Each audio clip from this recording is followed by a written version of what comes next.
Is that camera like super crooked? Oh, yeah, it totally is.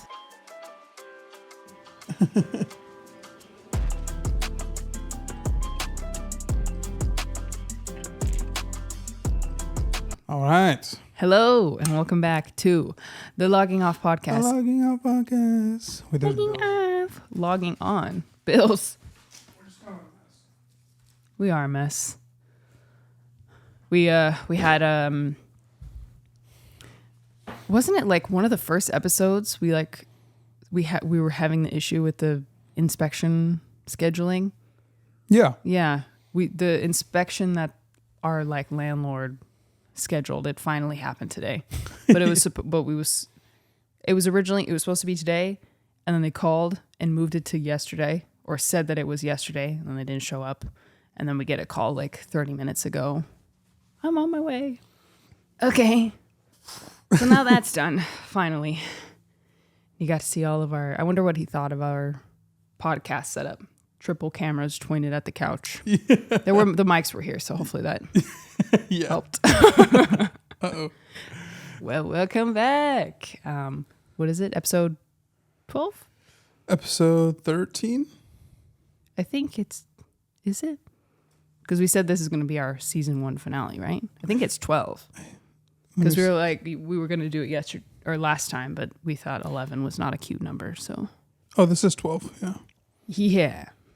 I decided to be a professional today. I have a boom arm, so I can move freely. But it will come in handy because today, I've been waiting for this one. We are talking about books, favorite books. I have... Okay, our podcast came out on Monday, and I titled it "Our Agatha All Along" and the Penguin Reaction. And somebody commented, "This is not a reaction. You're not reacting. You're reviewing. IDGAF about y'all opinion. All this 1 hour thing can be summed up in the description." Reacting is reviewing. Yeah, I guess what does he want? Like, whoa, like he wanted to watch you watch it? Maybe, but like that is not that's not something that people do on YouTube. No, like you also shows. can't. Yeah, because it's copyrighted. Your video would get struck down in 2 seconds. I'm just gonna respond. Don't forget to like it on your way out. Thanks for the engagement, bro. I mean, I guess I could see the point they're making that this is not a reaction because it's not like an emotional in the moment thing. But like, I always read comments like that, and I'm like, why do you care so much? Like, whenever I see like a super long comment, like a super long, especially of like the critical or like soapbox type, I'm like, leaving a long comment on YouTube sometimes is a bit of a litmus test. Like, why do you have the time? I typically don't respond to trolls in my comments, but I don't know if he thought that was supposed to be a video. That it is a whole podcast. Like, we don't start talking about the Agatha and Penguin stuff until like an hour 10 minutes into the episode.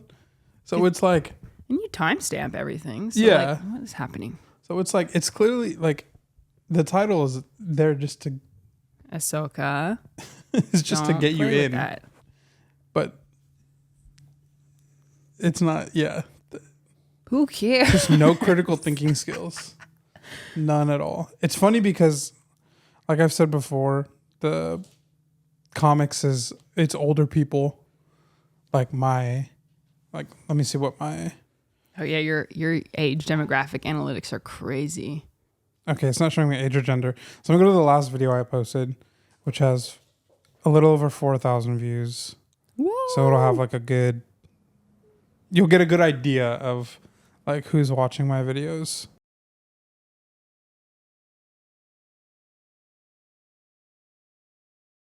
.7%, 25 to 34 years old. I have no 13 to 17 years or no 18 to 24. The youngest demographic is 24 to 35. The oldest demographic is 65 plus years. 97.4% male, 2.5% female. Okay. And what's the biggest? Let me go back. Sorry. That's the number we want. 45 to 54. 45 to 54. 43.6%. Wow. So let me go to my... Those are people who didn't have to lie on their YouTube age when they made an account. True. Is that camera like super crooked? Oh, yeah, it totally is. So my general audience is just older men. Like in middle-aged men. Yeah. And a vast majority of them leave really kind, thoughtful comments. True. Telling us that they love like the interaction that like they love to see like the relationship that like a father-in-law has with the son-in-law. Mm-hmm. That there's like 2 generations of collectors like bringing in front of the table, and just generally a lot of encouraging stuff. But every time somebody comments something negative, the analytics is like the first thing that floods to my head, is because I'm just thinking that this is just your stereotypical older person who's not quite like older, because dementia older. Right. But it's like, they're in their 40s, early 50s, and they're just the know-it-all type. Sometimes the comments don't even make sense. Yeah, I'm trying to draw the connection between what the video is about and what their criticism is. I'm like, how did you get here? Yeah, a lot of times you're right. They don't make sense. But it's also just like no critical thinking, and also just no understanding of how like social media works. Mm-hmm. Like I'll get critiqued for clickbaiting. Like that video I posted, the $4,000, I titled it "Interviewing the Oldest Comic Shop in New York." Comic shop owner. No. Oh. Interviewing the owner of the oldest comic book shop in New York. So okay. Right. It's weird because there's a lot of technicalities that like go into defining. He is, by definition, as far as my research, the most tenured owner that is still active. Right. There are a couple shops that opened before him that are under different ownership and that were shut down for a time and reopened with the new ownership. Uh-huh. His has been open since 1991, and it's still him. It's like the oldest surviving comic shop. Right. Maybe that would have been I didn't think about that word. Maybe, but it sounds really negative. It's just like that's technically, it's just they're getting you on like the technicality. Right. Stuff. It's like I'm not going to sit here and like title my video interviewing the technically oldest comic shop, even though there was 2 comic shops that opened up 5 years before his. Character limit. But it's like, okay, this is gonna get views. I'm not lying. My you have to work around to get there. But yes, my definition, like I talked about this on stream last week or so about clickbait, because unfortunately, despite what YouTube professionals have said, like literally people that we've talked to at YouTube, clickbait works. Yeah. Clickbait is rewarded in the algorithm because they're able to run pre-roll ads whether they watch the video or not. So they don't, in my experience, they don't really care about bounce rate because they're still going to make their money. Yeah. So unfortunately, like clickbait is rewarded in the algorithm. So you have to, at least for me, I try to ride the line. Like I don't want to misrepresent what content is in the video. Like even if, as long as the person who watches the video is rewarded for like the reason that they clicked, as long as they've had like a positive, enjoyable experience, I'm okay doing that kind of clickbait. Yeah. Because unfortunately, like that's the game. Yeah. Hate the game, not the player. I had no problem titling it that. Yeah. You shouldn't have. But the funny thing is the comments, there's a ton of comments that are like, oh my gosh, I used to live in Queens. I had no clue he was still open. Like, it's so awesome to see Gus is still around. Like, it's just community appreciation. Comments like that. But then there's like another, I'd say like a third, maybe less, like a fourth of the comments probably are like, Well, technically, he's not the oldest comic shop in New York. There's actually this one at this location. And you probably should go interview that guy instead. Like, okay, that's not the same owner. The dude that owns that one is like, he's just as old as the comic shop that I just interviewed. Right. Like, the depth of information that you're going to get from Gus is going to be more valuable than what you're going to get from an older comic shop that's under newer ownership. Right. That's the point. Like that's where you have to just disregard people who cannot make that connection in their mind. Like, you're getting the value of what your thumbnail and title implied. Right. So just take it. Exactly. Gosh. Yeah. So I only responded to one. They were like, wait, actually that's not the oldest comic shop. It's actually this and this. And so I just commented and I was like, both of those shops sold the company to another owner, thus making Gus the longest tenured owner in the New York City area. And I'm sure they didn't respond. No, they never did. And nobody else read that. I should have pinned it, but nobody else read it because the comments were still coming in after that. And I was like, oh, just use your.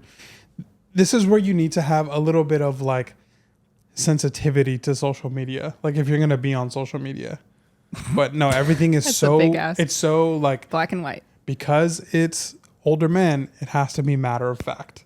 It has to be matter of fact. And I'm like, bruh, life isn't matter of fact. I know. Just let me live. Take this interview and enjoy it. But anyways, I'm ranting about a very small percentage of commenters, but those are the ones that I laugh at the most. And yeah, that's all you can do. Just laugh. Yeah. That's why I don't trust Yelp reviews. Like, I don't trust restaurants that have bad ratings, because I'm like, what is more likely going to cause the average person to leave a review? Yeah. A bad experience. Most of the time you eat at a restaurant, you're like, oh, that was great. Anyways, moving on with my life. Yeah. It's mostly when people have a vengeance and like, I feel that I was mistreated or whatever the heck, and then they take to Yelp. So I think always it's swayed downward. Yeah. Or like people are incentivized to leave a positive reviews because they get like a free item or something. So it's just like, I'll see for myself. Yeah, I'll say about that. It's like I'm blanking on his name. Endorphin. Totally. It's a coffee shop in LA. Chinatown. Yeah. He was a biochemist before he became a coffee. He discovered coffee and the science behind coffee. Then he gave up his life as a scientist to make coffee. His menu is very basic. Yes. Espresso based. Espresso. I think the drip. No, not even drip. Oh, it's not pour even over. Drip. It's espresso, pour over, cortado, cappuccino. It's for coffee lovers. And coffee lovers. Those are like the only 4 drinks that you can get. And then he bottles like a pandan latte, right. And I think maybe a matcha latte. Didn't he do kombucha at some point, or am I imagining that? No, you're imagining that. I think you're confusing it because when Nate and I were going down there during like COVID time, because LA was like dead and empty, so like we could get down there in like 15 minutes. Nate was making kombucha at the same time. Okay.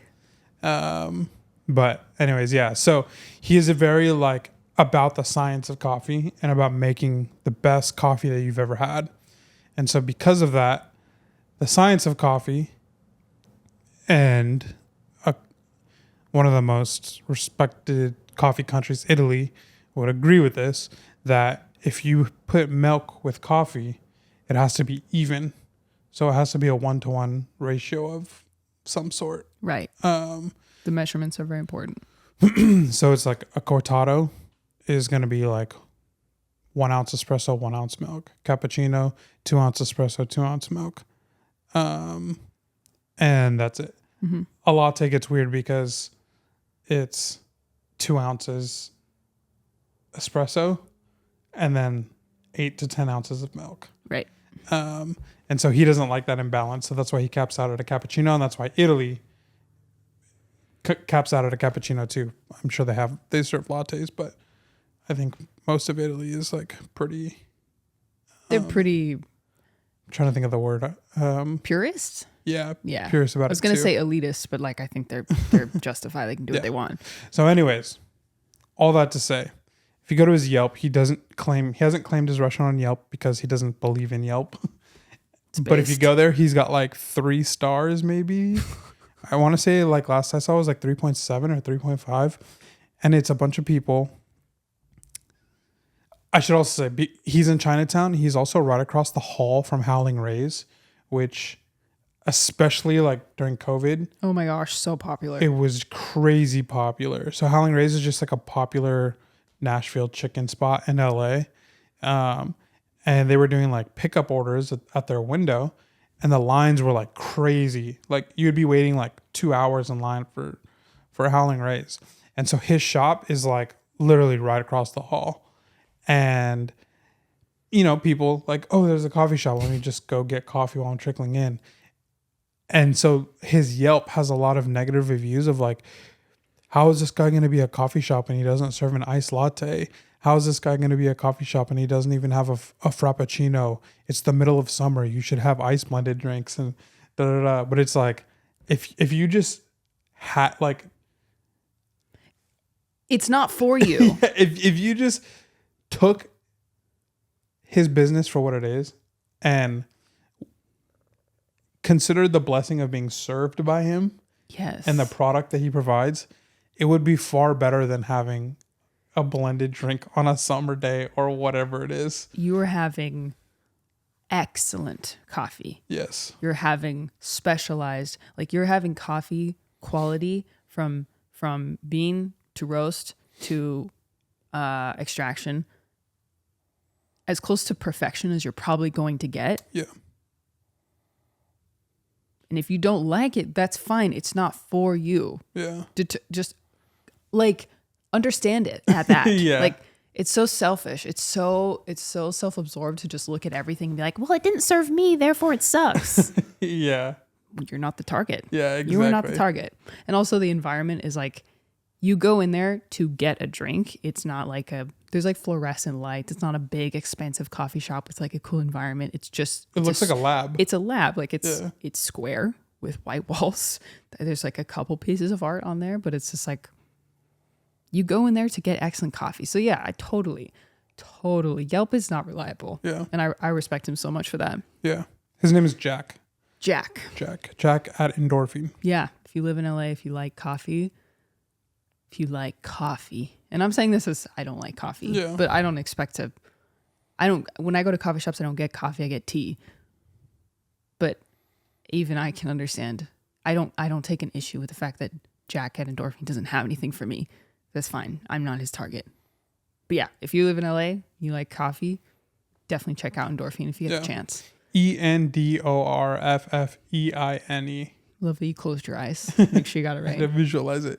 Endorphin. And then right down the road, Thank You Coffee. Oh, Thank You Coffee. They have stuff for me. Yes, that's opened by my friend.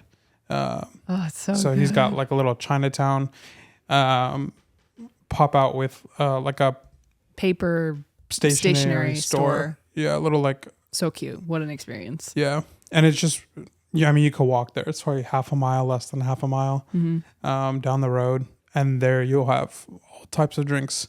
So my buddy opened that shop first, and then he opened the main shop in Anaheim. So if you're in Anaheim, then Thank You Coffee.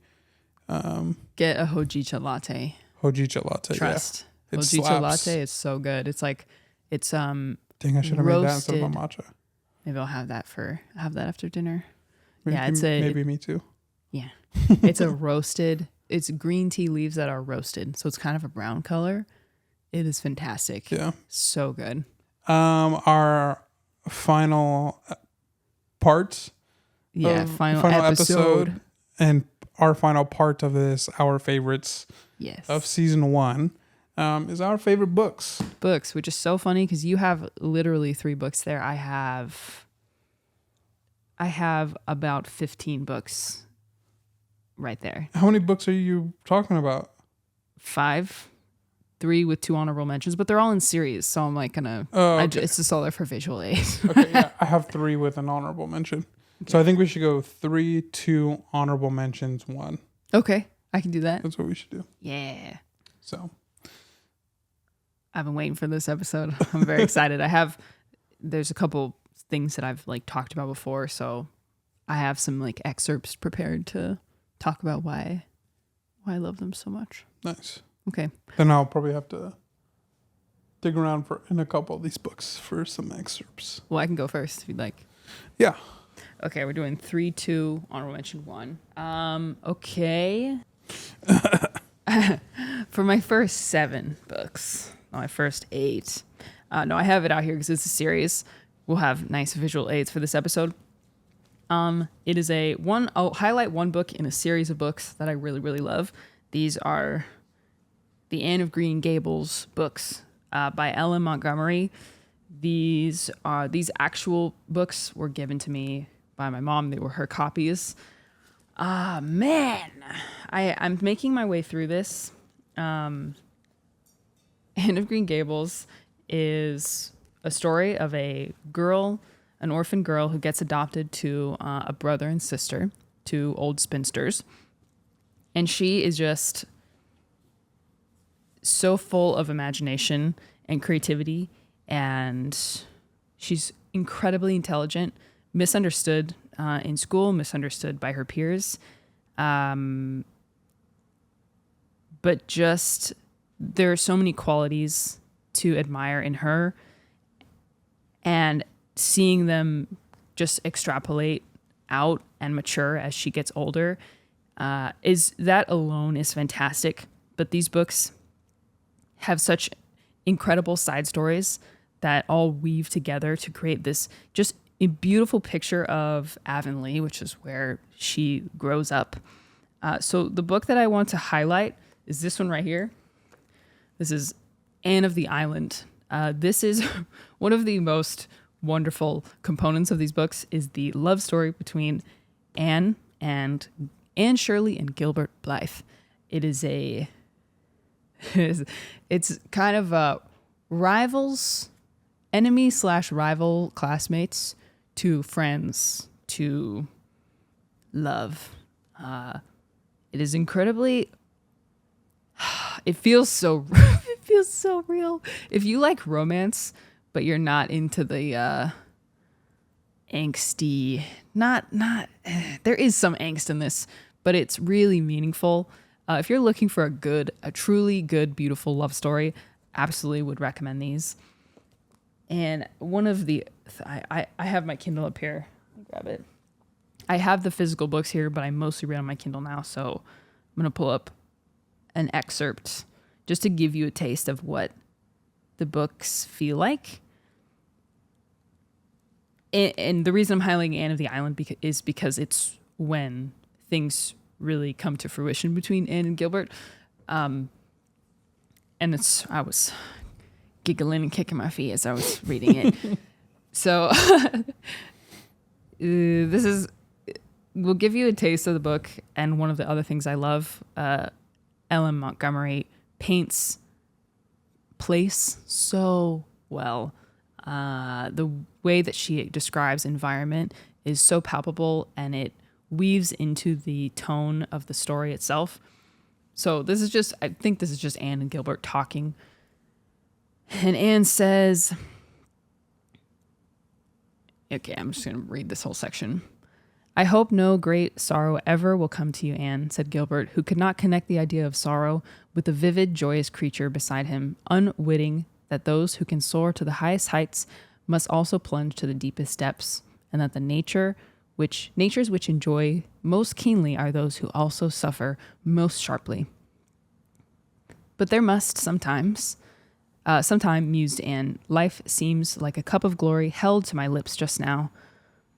But there's a trash truck outside. Pause. There she goes. But there must be some bitterness in it. There is in every cup. I shall taste mine someday. Well, I hope I shall be strong and brave enough to meet it. And I hope it will not be through my own fault that it will come. Do you remember what Dr. Davis said last Sunday evening? That the sorrows God sends us brought comfort and strength with them? while the sorrows we bring on ourselves through folly and wickedness were by far the hardest to bear. We mustn't talk of sorrow on an afternoon like this. It's meant for sheer joy of living, isn't it? If I had my way, I'd shut everything out of your life but happiness and pleasure, Anne, said Gilbert in a tone that meant danger ahead. Then you would be very unwise, rejoined Anne hastily. I'm sure no life can be properly developed and rounded out without some trials and sorrow, though I suppose it is only when we are pretty comfortable that we admit it. Come, the others have got to the pavilion and are beckoning to us. They all sat down in the little pavilion and watched an autumn sunset of deep fire red. It's going past again. Thank you. We actually need our trash taken out really badly. To their left lay Kingsport, its roof and spires dim in their shroud of violet smoke. To their right lay the harbor, taking on tints of rose and copper as it stretched out into the sunset. Before them the water shimmered, satin smooth and silver gray, and beyond, clean-shaven William's Island loomed out in the mist, guarding the town like a sturdy bulldog. Its lighthouse beacon flared, though through the mist like a baleful star, and was answered by another in the far horizon. I listened to a lot of this on audiobook while I was, doing housework and stuff, and so many times I just had to stop and just enjoy the approachable but profound lessons that I was hearing.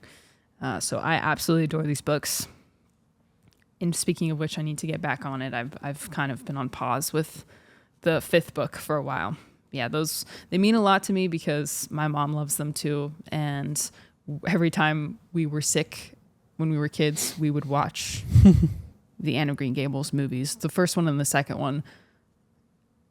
Briefly on the cinematic adaptations, the first Anne of Green Gables movie that was in the 1980s, fantastic. The second movie, fantastic. The third movie, what happened? They went completely off the rails, did not completely disregarded the books, so just don't worry about the third one. Anne with an E was okay, but nothing's going to compare to the original. So if you're looking for something encouraging, not necessarily light, but lighthearted. Well, I can't even say that because plenty of things in these books made me cry, but Anne of Green Gables. Done. Nice. I've never read a single letter, that's dot, fine. or iota of those books. That's fine. So my number 3 book is kind of a tie. It's 2 books that I read this year, and I just think it's unfair to pick one over the other. So they're both books that I recommended to Dara to read, and they are Project Hail Mary and Yumi and the Nightmare Painter. I'll start with Project Hail Mary because there's kind of a little bit less to talk about with that one. Just incredible from the first page to the last. Like, it hooks you. That book, it hooked me so fast, and it was so hard for me to put the book down after that. I think I finished the book on our flight to Boston and back home from Boston. I think I read a little bit when we were in Boston, but I mostly just killed it all on the flight. I listened to it on audiobook while we were packing, and it kept me sane. Packing? Oh yeah, to move here. To move here. That's right. It's kind of a hard book to talk about because you can essentially talk about the first chapter or 2, and then the rest of the book is a spoiler.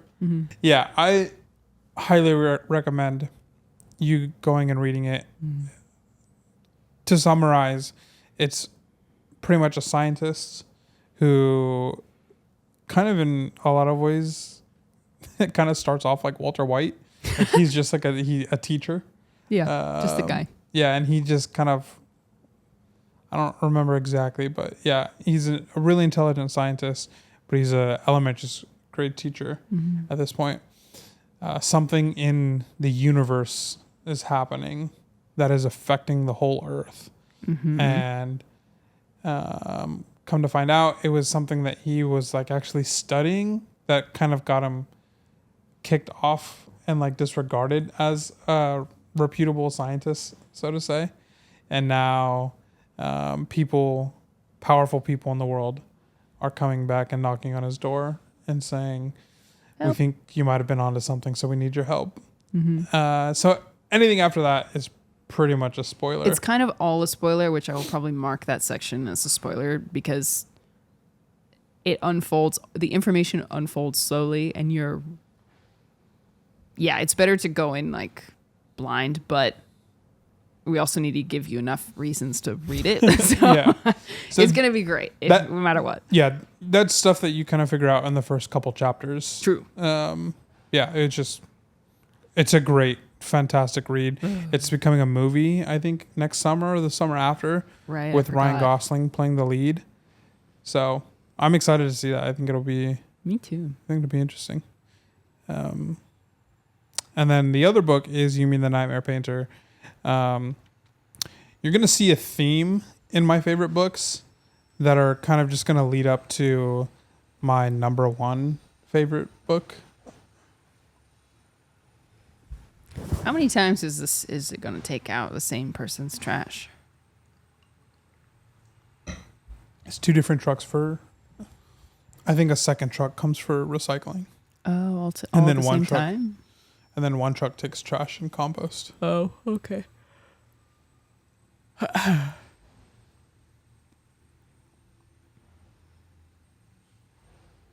That's all going to eventually lead to my number one book. But Yumi the Nightmare Painter is written by Brandon Sanderson, who's, I mean, I feel like it's not even debated at this point. He is the modern GOAT. Yeah, he's like the most prolific fantasy author of our time. Yeah, he's definitely putting George R.R. Martin to shame because bro doesn't even know how to pick up a pen or probably turn on his laptop at this point. But he knows how to sell away the rights to his... Don't remind me. I've gone down this painful road so many times. He does know how to sell away the rights to his property and not be quick enough to finish the story, so then he lets studios finish the story. And if you know anything about studios, it's that they're not good at that stuff. Nope, it's all about shock value. Yeah, and getting attention, not story arcs. So, yeah. Anyways, Brandy Sandy would never. Yumi the Nightmare Painter is I don't even know how to describe it. A fun, trying also not to spoil. Yeah. Sci-fi in a way. Sci-fi in a way. Fantasy in a way. Mm-hmm. With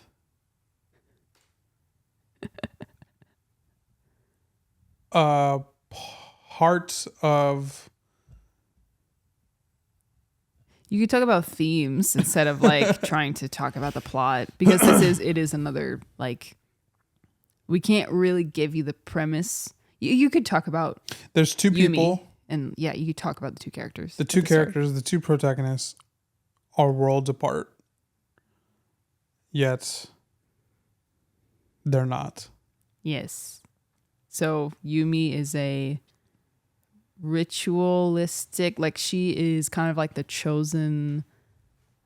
It's a kind of mystical, like she ceremonially stacks stones, and by the stacking of the stones she like draws out spirits, and spirits can grant wishes and like meet needs of the people. So it's kind of like a religious duty that she has. Very restricted life, very like focused on purity, and like purity in all senses of the word.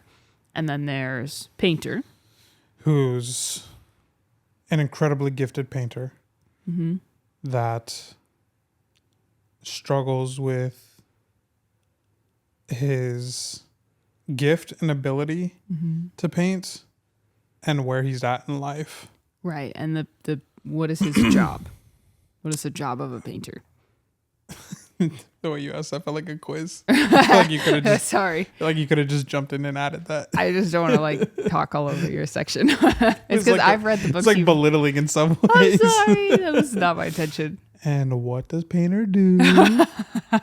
Painter. So there's nightmares that occur, but when people have nightmares, it's like actual, like a shadowy figure that actually causes destruction onto the city, and onto, the home of the person that's having said nightmare.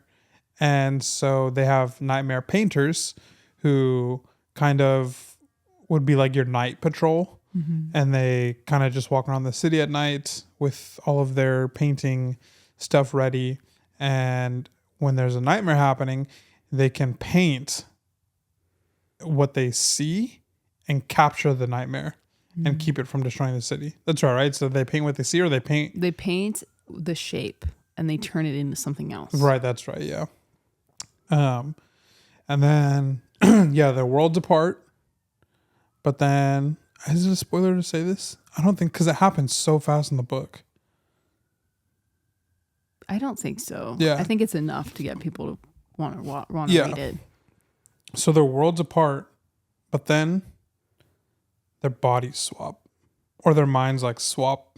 Yeah.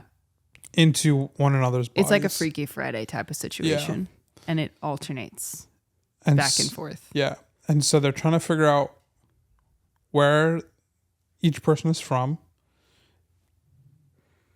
why they got switched. What's the purpose? Who's doing it? Yeah, and how to stop it from happening. Mm-hmm.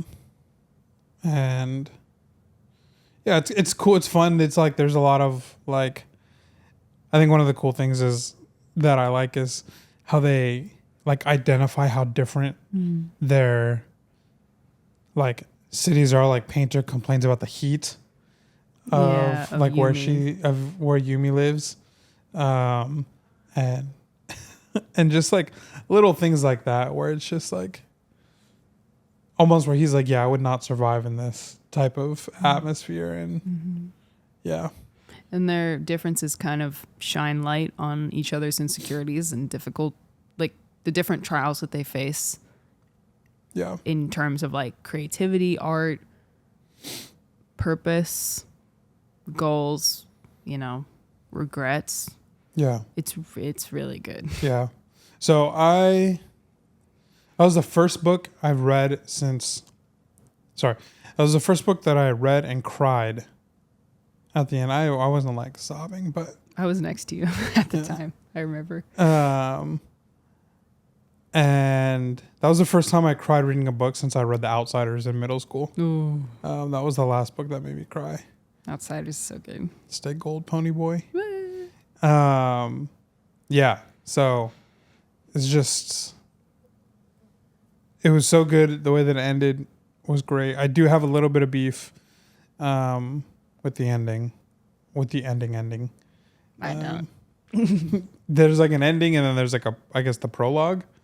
Epilogue. Yeah. Pro true before. ending. Yeah. So I do have a little beef with the epilogue. I understand why he did it. He also did it for his wife. Right. So that's probably important. Like he wrote this book specifically for his wife and then released it to the public. So he was kind of honoring her wishes in a way. The reason why I love this book so much is just because I feel like in a lot of ways, Painter and I are the same person. I struggle with the same things that Painter does.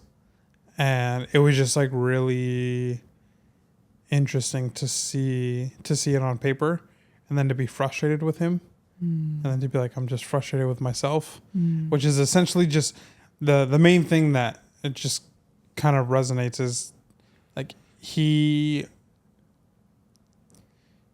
struggles with using. He is an incredibly creative person who's incredibly gifted. I'm not patting myself on the back saying that I'm incredibly creative or gifted. Yes, you are. But he lets like his mind and like his anxieties and like fears take control of him that keep him from being the creative person that he is. So that's, I can't go more into that because more spoiler territory, but yeah, just that whole idea of letting fear and anxieties paralyze you and keeping you from pursuing your dreams and from pursuing your creativity. That hit home for me while I was reading it. And it was quite a moment when I was getting frustrated with him. And then I was like, wait a second. That's me. That's me. So yeah, highly, highly recommend read both those books. 5 stars. 5 stars. Agree. Yeah. Agree. Well, perfect timing because I'm also going to talk about a book that I'm putting this book in number 2 slot with hope and faith because I'm in the middle of reading it right now. I'm 63% through it, I think. And it is The Way of Kings by Brandon Sanderson, which is another book in the same universe as Yumi and the Nightmare Painter, but it is part of a series, the Stormlight Archive. I was gifted this book a long time ago. It's a big boy with small pages and small words. I don't know exactly how many words, but it's 1,200 pages. So it's been a slow, tedious, well, that's not the right word, slow, painstaking read for me. But and he probably wrote that between lunch and dinner on some random day. Exactly. It says I have 10 hours left. I'm sure he wrote it in 10 hours. Yeah. Anyway, he is fantastic, and many things that I would say about Yumi and the Nightmare Painter I would also say about Way of Kings. Though I would say this is much more of an ambitious read, where Yumi and the Nightmare Painter is a standalone. So it's like, I would say it's a good way to really get into the Cosmere as like a standalone, or just to get acquainted with Brandon Sanderson's writing. Yeah, and Yumi's like 300 something pages. Yeah, it's a very nice, pleasant, maybe encouraging read. But it's quick. Yeah, he doesn't. Yeah. It's not complex. There's not magic to understand. It's all very approachable. There's not like a map that you need to understand. Versus I'm looking at a infographic of snails and mushrooms, and these are all throughout this book. Yeah, it's a lot of, I get that, a lot of world building, a lot of different points of view. So I think that's what took me so long to get through the first half. It's because all these stories don't really start converging, or like the world doesn't start, at least for me. Maybe there are some geniuses who understood it a lot quicker than I did. But the stories and the overall sentiment and objective of the book doesn't really start to come together until the end, or at least for me. Man, I'm very hopeful that this book is going to be profound, and profoundly meaningful to me, and this whole series is. I'm asserting that based on a few things. One, the way that like the Cosmere and like the book community talk about the Stormlight Archive, and also the way that I already feel like I've been both deeply indoctrinated, completely immersed in the Cosmere and in the specific like locations and in the cultures of the Way of Kings characters. And also I have such a affection and admiration for the way that Brandon Sanderson writes his characters and the way that he infuses his values into characters without being like bopping you over the head with it. The struggles that the two characters that are getting the most attention right now are going through are things that are both fantastical enough to be very compelling, but also just very true to life. One is a character who really deeply struggles with this inability to reject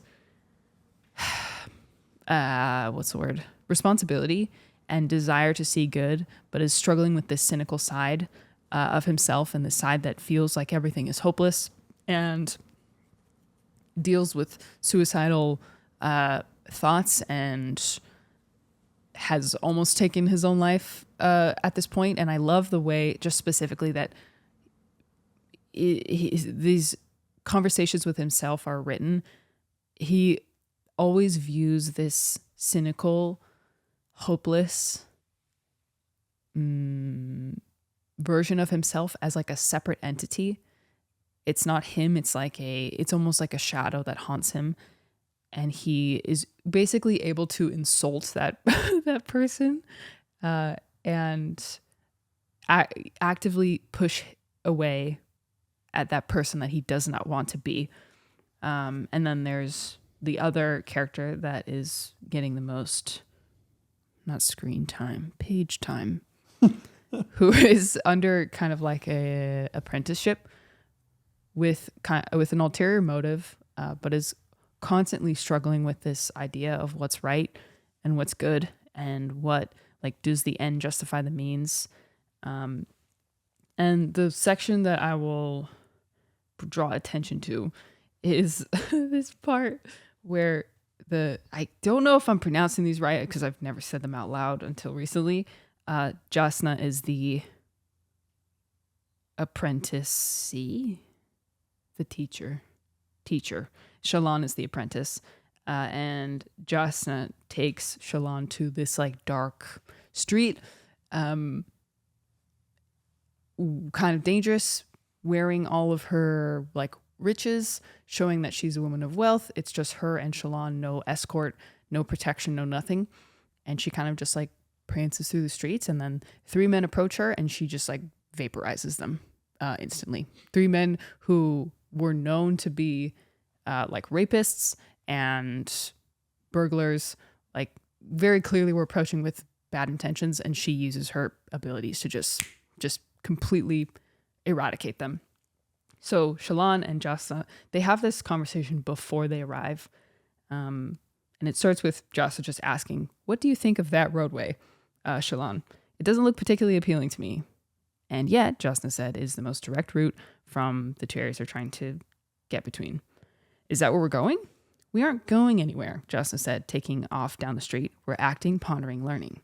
Shallan followed nervously. The night swallowed them. Only the occasional light from the late-night taverns and shops offered illumination. Jasna wore her black fingerless gloves over her soulcaster, hiding the light of the gemstones. So, let's see. Let me jump to this part. When we were young, Jasna said, "We want simple answers. There is no greater indication of youth, perhaps, than the desire for everything to be as it should, as it has ever been." Shallan frowned, still watching the men by the tavern over her shoulder. "The older we grow," Jasna said, "the more we question, the more we begin to ask why. And yet we still want the answer to be simple. We assume that the people around us, adults, leaders, will have those answers, and whatever they give often satisfies us." "I was never satisfied," Shallan said softly. "I wanted more." "You were mature," Jasna said. "What you describe happens to the most of us as we age. Indeed, it seems to me that aging, wisdom, and wondering are synonymous. The older we grow, the more likely we are to reject the simple answers, unless someone gets in our way and demands that they be accepted regardless." Jasna's eyes furrowed. "You wonder why I reject the devotees." I'm actually going to skip this part. So, because it's a bit more like lore related. So they go in, she vaporizes them, and Shallan is incredibly upset because she looks at Jasna, who's supposed to be kind of training her.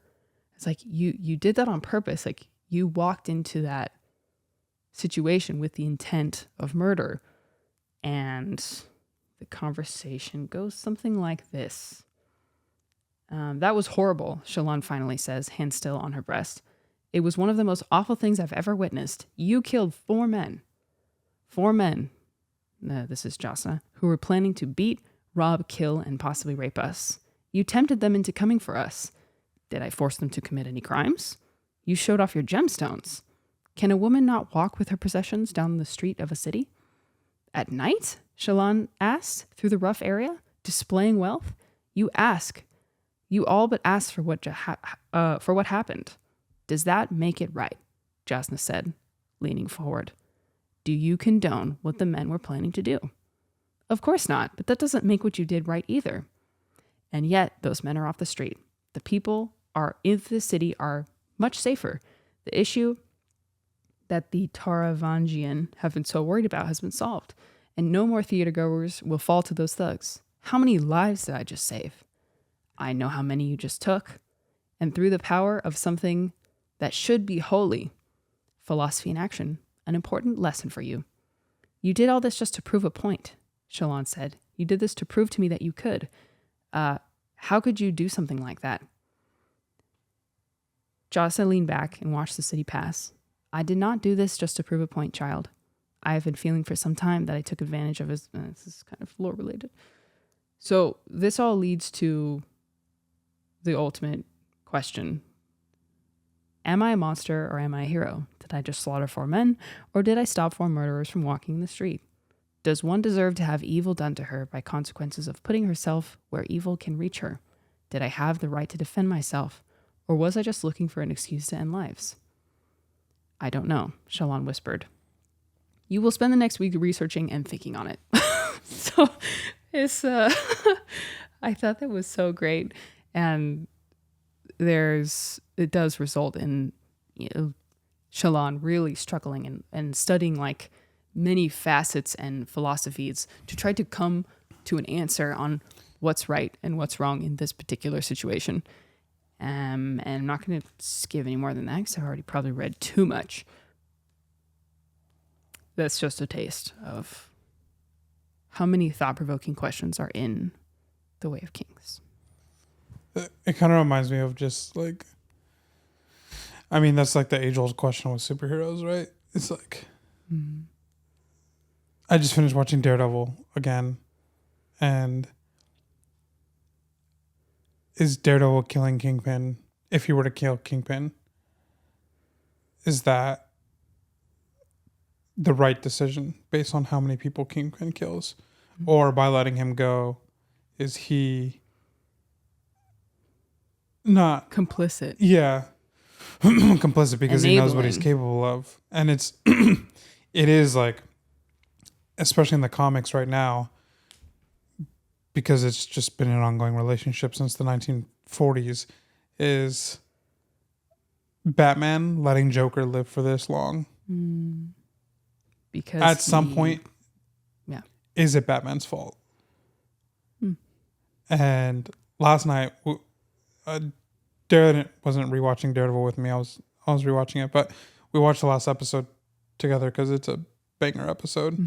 And I guess I really caught on for the first time to what he was saying when he was just smashing in Kingpin's face. And you think he's about to kill him, and he grabs his head like he's about to snap his neck.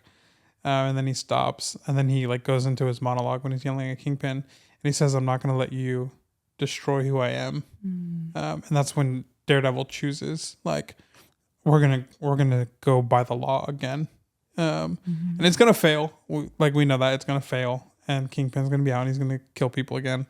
But yeah, it is an interesting question, and and it's not a simple answer.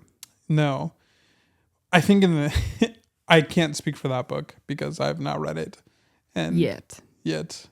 But for Batman, for story purposes, obviously you don't kill the Joker because right. He's too iconic of a character, and killing him, like he's never gonna make a comeback.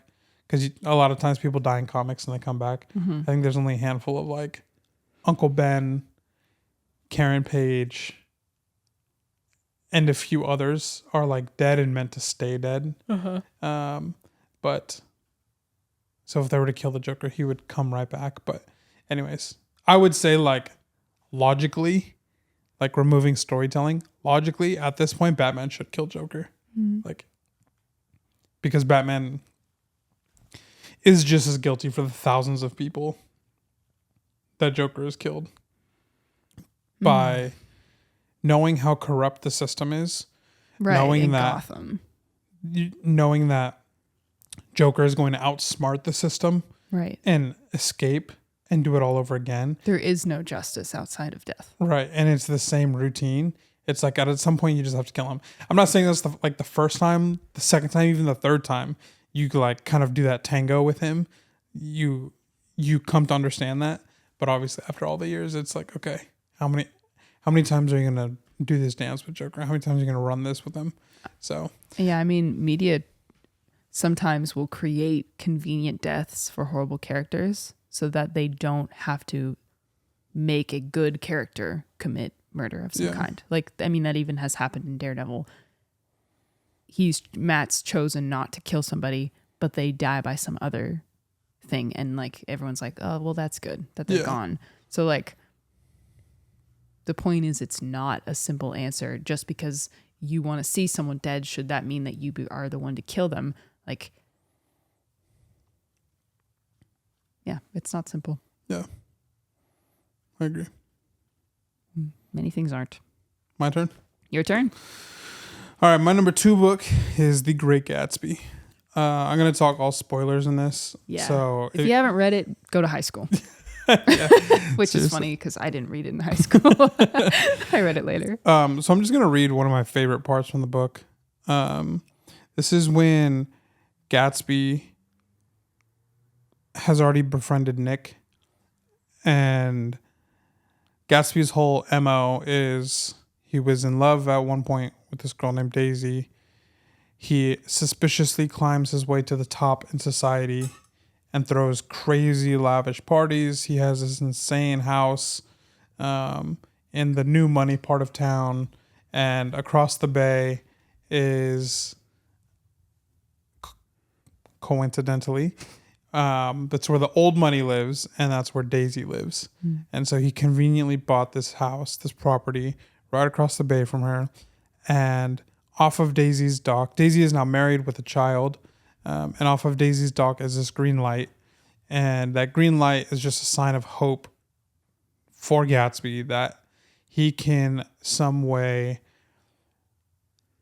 just shift things around so that he can be with Daisy. Like, he can change and alter what has occurred because love prevails type thing. Like, we were in love at one point, therefore we're probably still in love now. At least I'm still in love now.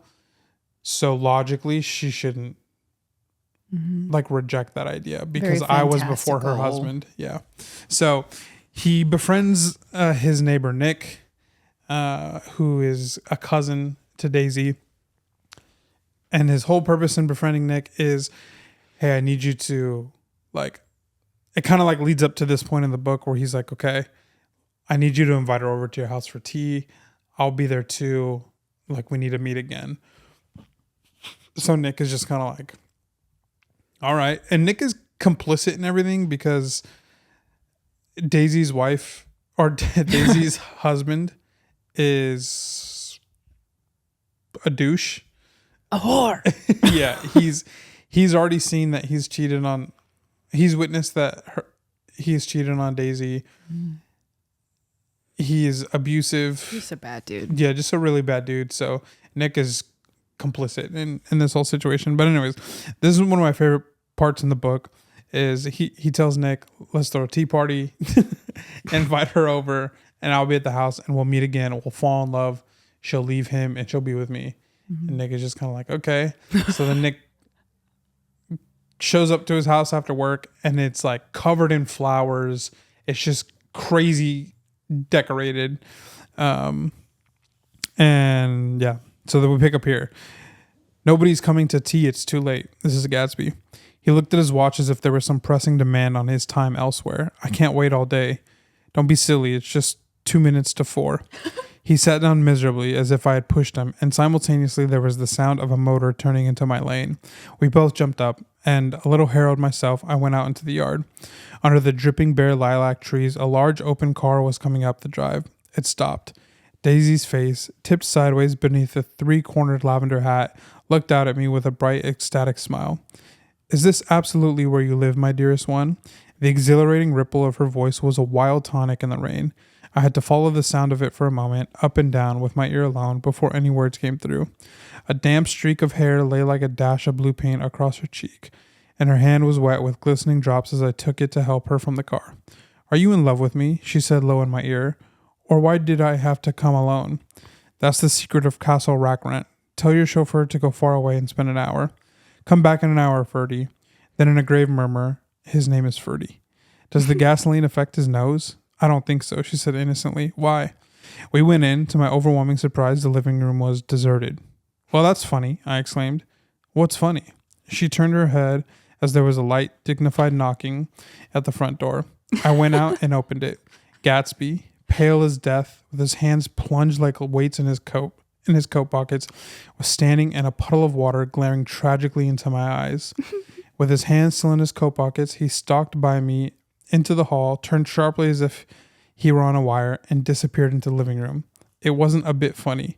Aware of the loud beating of my own heart, I pulled the door to against the increasing rain. For half a minute, there wasn't a sound. Then, from the living room, I heard a sort of choking murmur and part of a laugh, followed by Daisy's voice on a clear artificial note. I certainly am awfully glad to see you again.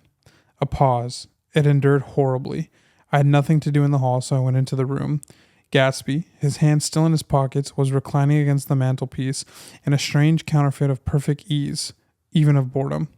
His head leaned back so far that it rested against the face of a defunct mantelpiece clock, and from this position his distraught eyes stared down at Daisy, who was sitting, frightened but graceful, on the edge of a stiff chair. We've met before, muttered Gatsby. His eyes glanced momentarily at me, and his lips parted with an abortive attempt at a laugh. Luckily, the clock took this moment to tilt dangerously at the pressure of his head, whereupon he turned and caught it with trembling fingers and set it back in place.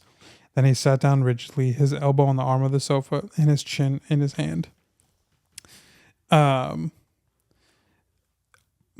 far my favorite moment in the entire book, because now Gatsby is like everything he had dreamed and climbed for in life is now becoming a reality. Mm-hmm. And he just becomes this little boy. Yeah. Like, he was this like mysterious, through Suave, crazy, lavish parties. Nobody knew who he was. mystery man. Yeah, nobody had ever seen him before, but everybody had been to his house. Everybody knew about his parties, but still he was just like, nobody knew who he was.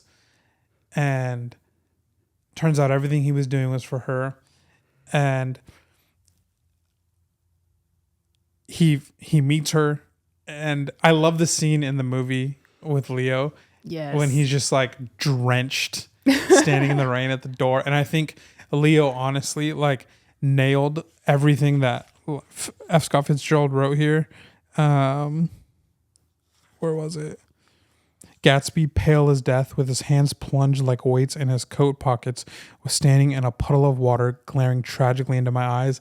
I think Leo captured all of that. And it's such a beautiful description too.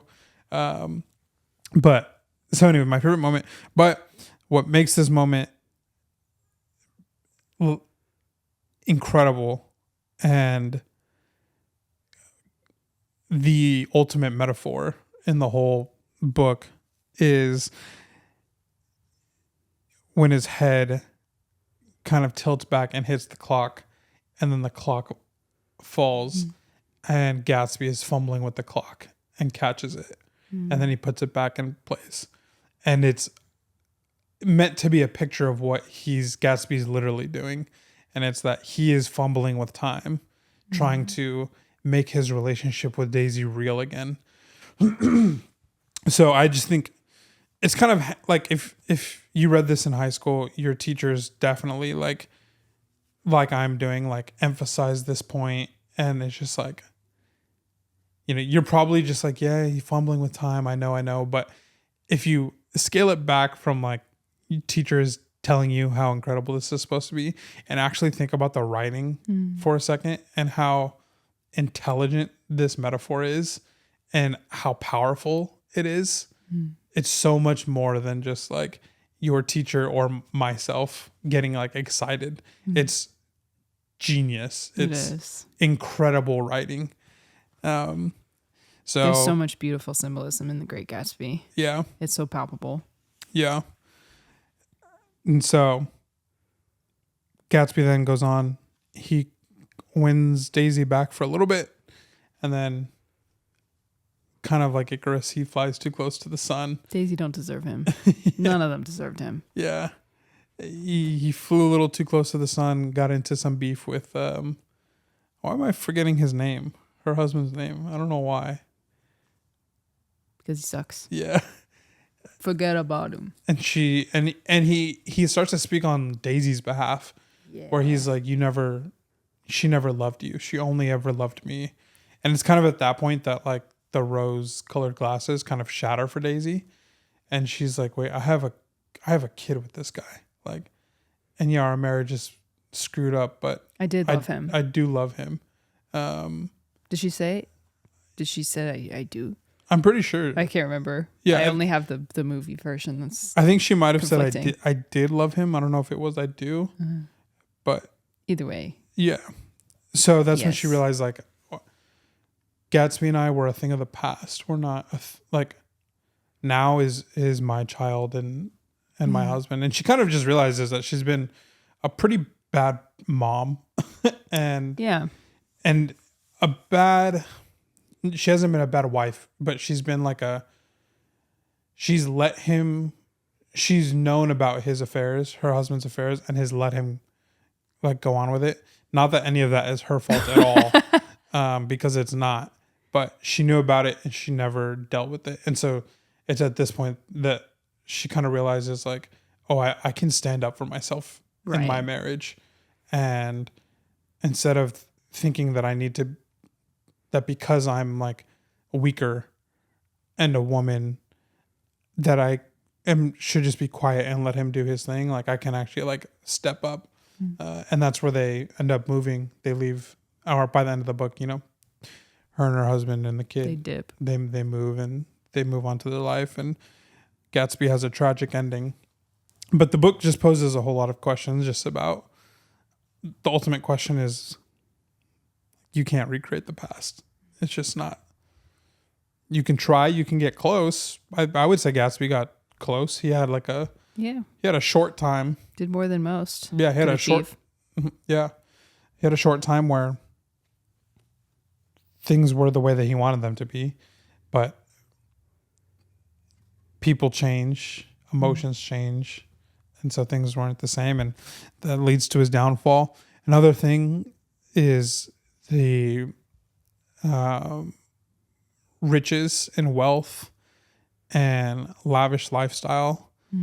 I think this was written in the modernist era, the Roaring 20s, right before the Great Depression.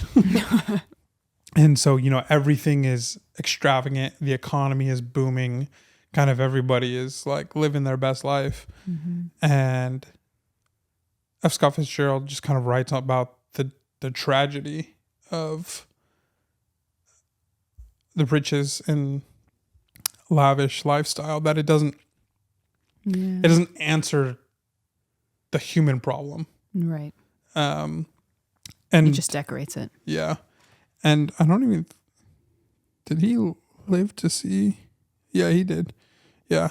So he wrote this before the Great Depression, which is kind of crazy, because he essentially it's kind of prophetic. Yeah. It's prophetic in a lot of ways. I'm trying to see.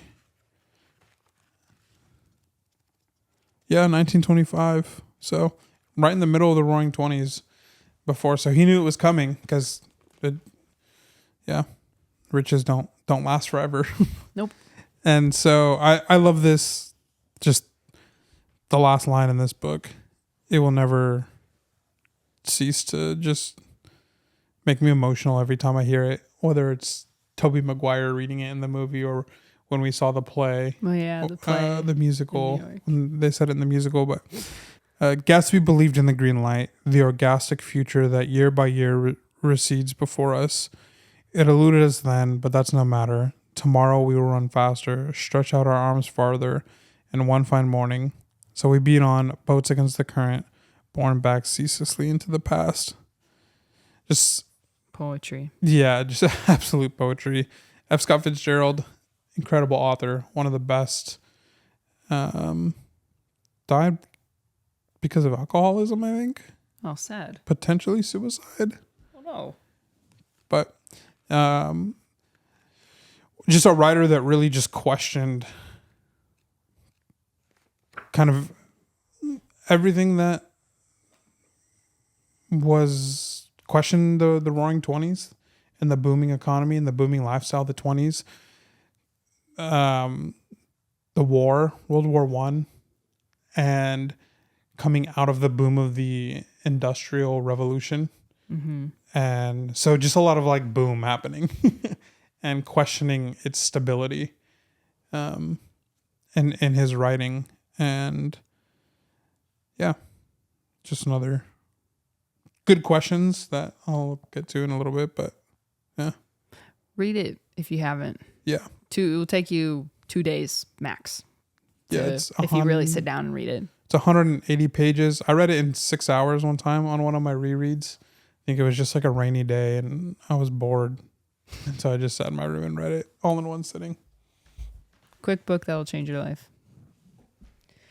Oh, good stuff. Okay. Honorable mentions. Let's see. What do I have down here? Okay, I'll talk to the main camera.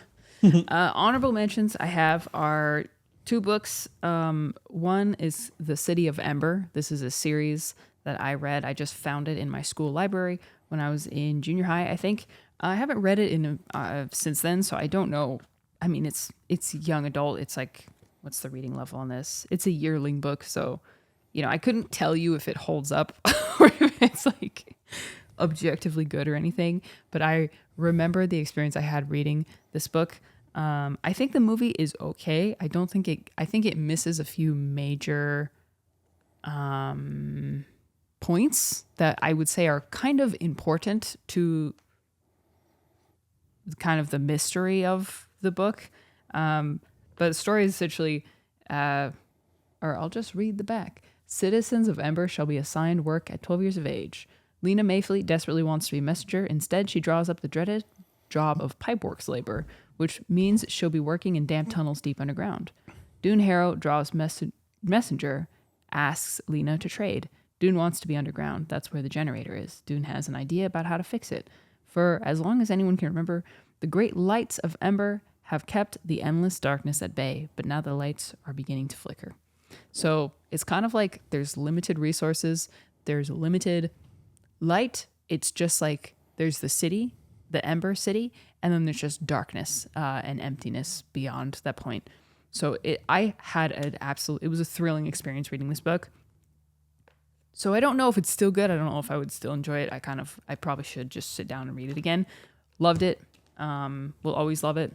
It's also a series. I read the whole Jean Duprow. I don't know if that's even how you pronounce it, but it's a series of 4 books as well that I read through. Moody, what's someone saying? You saying hi to Ashy? Ashy's just sitting on a chair, and Murdy sat underneath, just looking up at him like a prince and a peasant. Next book. Sorry, I have 2 honorable mentions. I'll be quick about this one. I know, I also do too. The Never-Ending Story, Michael Ende. My dad gave this to me when I was 13. Yes, on my 13th birthday in 2009. This is such a cool adventure that kind of teeters between reality and a fictional universe. And I think it deals with topics of like escapism, purpose, enjoying and embracing the life that we have. And I'll plug Dish Creates if you haven't seen that channel. I did do like an in-depth review and talk about this book on that channel. The video is just called Reading Every Book My Dad Gave Me. This one, I wish I'd read it when I was younger because I think it would have been a very powerful, helpful experience, as I was very lost in escapism, and I think I was using escapism into fantasy as like a coping mechanism for stuff that I was dealing with. And I think that is that is incredibly common, especially in like the gaming space. And I think it's something that we should talk about and address. And Michael End, I think, does a fantastic job. So those are my 2 good reads, honorable mentions. Okay, that was pretty quick. Yeah. My 2 honorable mentions are this nice early copy that Dara got me early on in our marriage, right? Yeah. I think it was a Christmas gift, maybe. Yeah, I think so. Or birthday? Definitely didn't inscribe it. So this is Portrait of the Artist as a Young Man by James Joyce. I don't agree with most of what he writes in this book because, well, I guess I shouldn't say that. I'll start with this. I appreciate this book because it's like an honest, pseudo autobiographical story that he kind of wrote about himself, but like in a fictional type of way. James Joyce is Irish, and so this is written kind of during the turmoil of kind of Ireland and Northern Ireland splitting. Troubles. No, this is before the Troubles. Oh. That was like the 80s. Right. But this is more like the religious split, where Ireland decides they're going to be a Catholic state and Northern Ireland is a Protestant state. And so kind of starts off as this character Stephen as a young laddie and his Catholic school and growing up and just seeing kind of the restrictions of society and religion. And he begins to kind of just question the power that they will have in his life.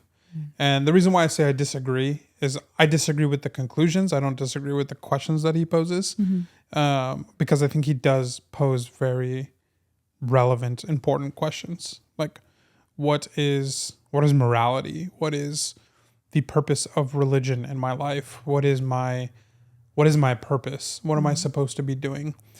So eventually he breaks away from like his whole kind of conclusion. I haven't read it in a while, but his whole conclusion is to essentially erase all things that identify him, and meaning like not in like a modern sense of identity, but kind of like the religious things that he would that would define him, the Irish things that would define him, and his whole thing is like, I just want to be a writer.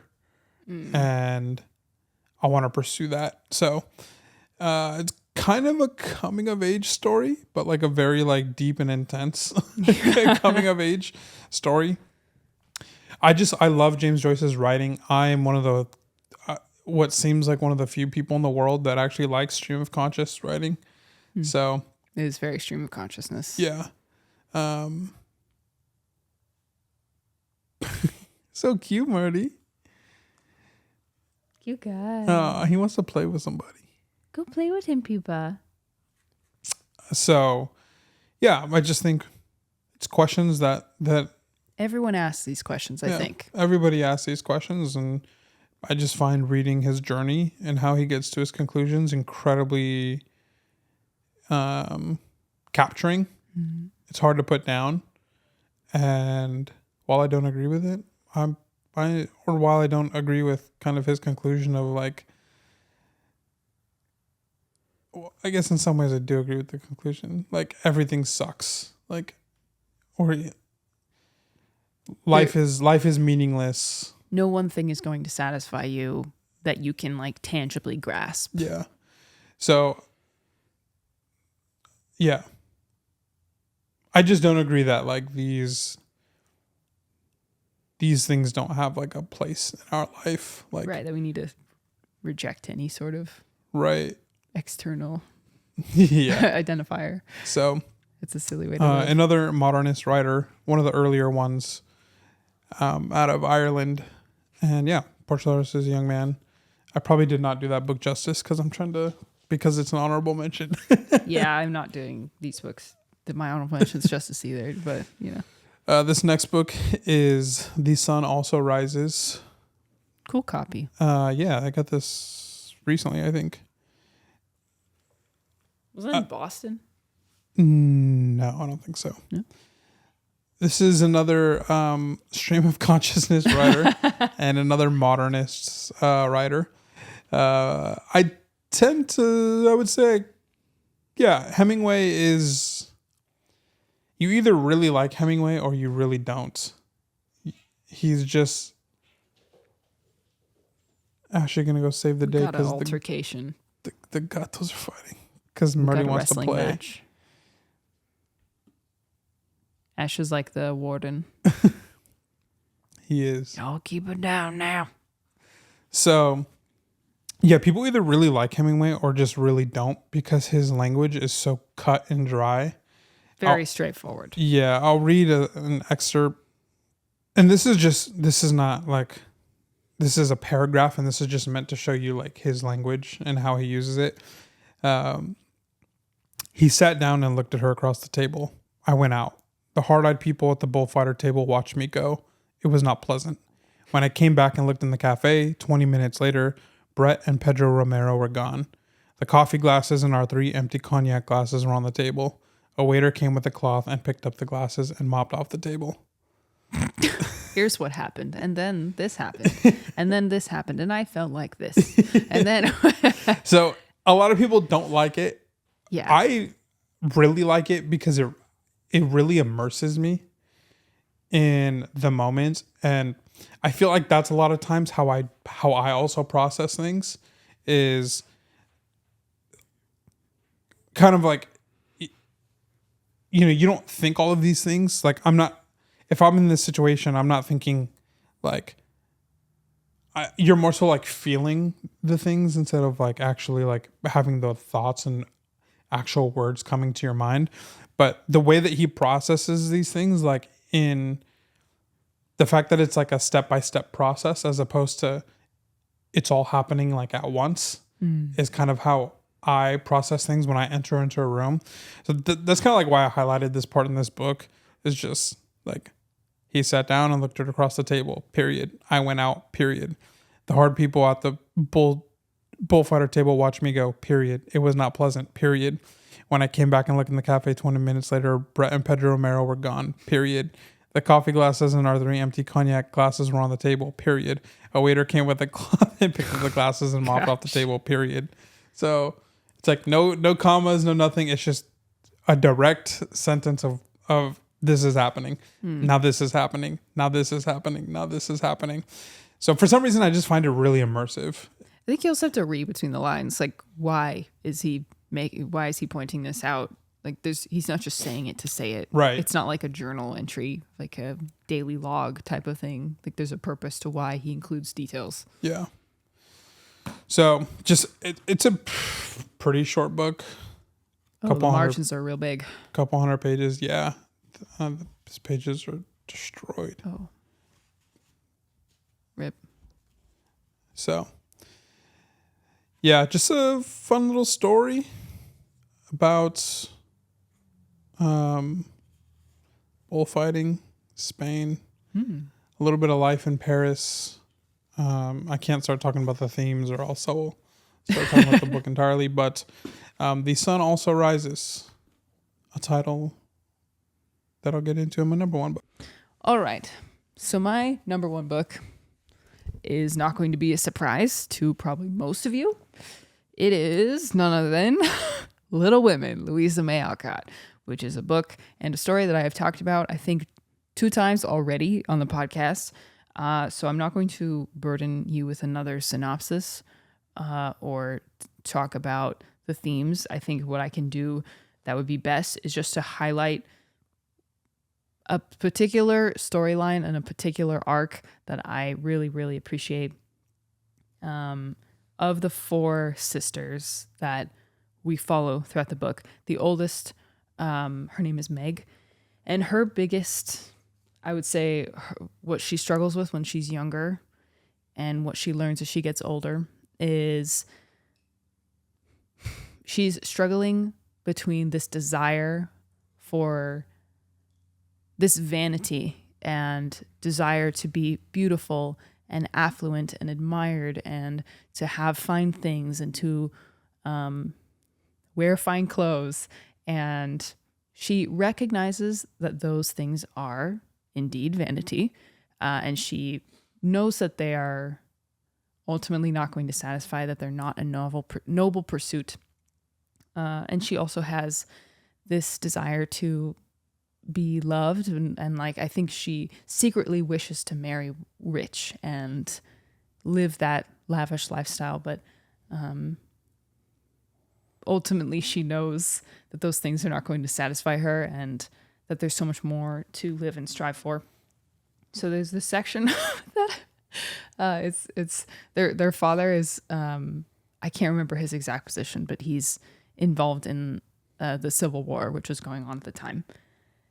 And he comes home and he kind of is just, I think they're sitting around a dinner table or something, and he's just talking about his daughters and talking about what he's observing. So I remember I listened to this on audiobook the first time, and I remember listening to this part while I was walking around TJ Maxx, and I just had to stop because tears were filling my eyes.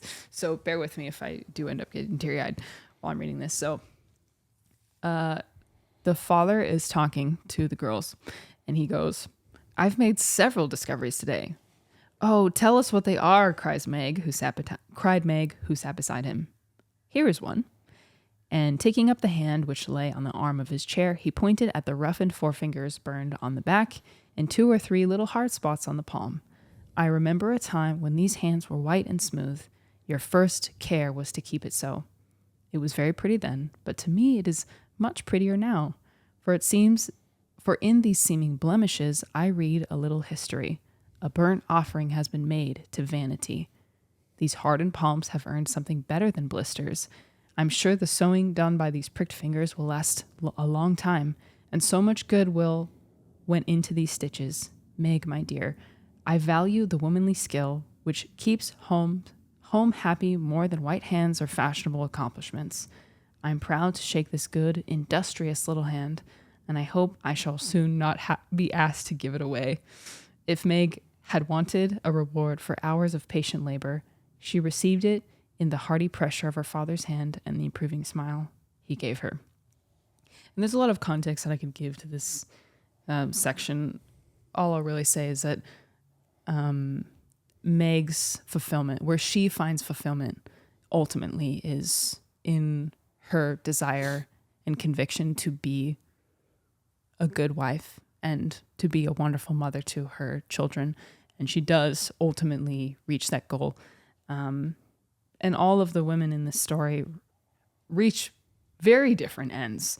And all of those, I think this book, Louisa May Alcott does an incredible job of highlighting the beauty in all of those different choices that each of the girls make in their life.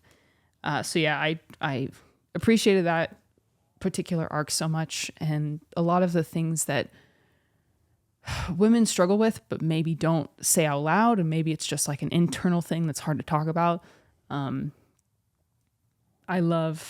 would say Little Women and Anne of Green Gables kind of are similar. I had a similar experience with both, and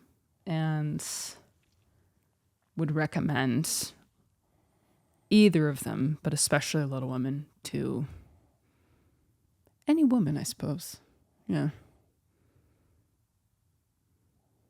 Whoa. That's it. All right. Yeah, I've talked about it so many times. I can only say so much. Yeah, fair enough.